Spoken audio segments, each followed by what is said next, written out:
চাওক গোটেই কথাখিনি আপোনালোকৰ সংবাদ মাধ্যমে গম পায়, অসমবাসীয়ে গম পায় আচলতে মই কিয় এৰিব লগা হৈছিল। এজন আত্মসন্মান থকা, স্বাভিমানী, জাতিপ্ৰেম থকা মানুহে এনে যি ধৰণে কথাবিলাক কৈছিলে সেই কথাবিলাক সহ্য কৰি কোনো থাকিব নোৱাৰে। আপুনি নোৱাৰে, ময়ো নোৱাৰোঁ, কাৰণ সকলোৰে এটা এটা আত্মসন্মান সকলোৰে আছে।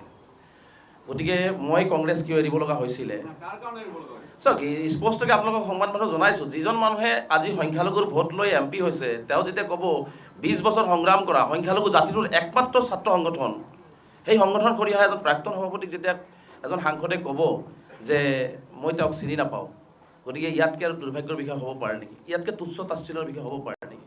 তাৰ উপৰিও দেখিছে নহয় আপোনাৰ পত্ৰ লিখা কিছুমান বিধায়ক আছে, মই নাম ক'বলৈ নাযাওঁ, যিহেতু মই এইটো এৰিয়ে দিছোঁ, যিহেতু মই নাম ক'বলৈ নাযাওঁ, যে বহি বহি কেৱল পত্ৰই লিখি থাকিলে।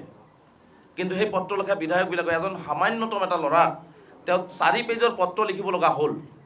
গতিকে এই কথা বাৰ্তাবিলাকে আচলতে মোক হাৰ্ম কৰিছে। গতিকে আৰু মই যিহেতু দেখিছোঁ যে আচলতে তাতে কথা ক'ব নোৱাৰি, মুখ খুলিব নোৱাৰি, তাতে সৰু সৰু কথাটো অনুমতি ল'ব লাগে। গতিকে তেনেকুৱা এটা পৰিৱেশত থকাতকৈ মুক্ত মনে অসমৰ হৈ, অসমৰ সংখ্যালঘু জনগণৰ হৈ, মানুহৰ হৈ কথা ক'ব পৰা প্লেটফৰ্মটো মই কিয় বাছি ল'লোঁ?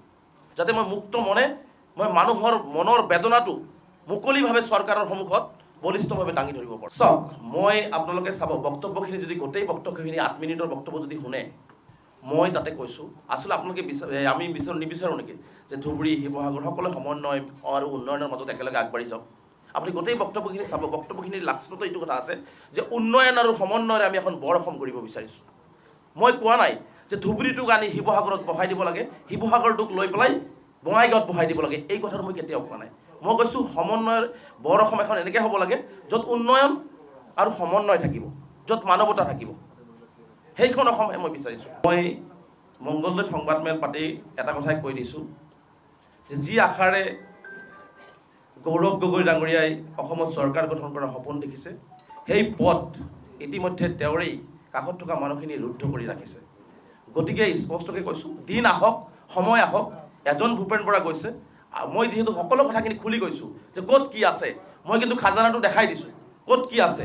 গতিকে সময়ে আপোনালোকে গম পাব, অসমবাসী ৰাইজক গম পাব কোন খাজানা কোনপিনে গতি কৰি আছে। গতিকে সেইটোৱে প্ৰমাণ কৰিব।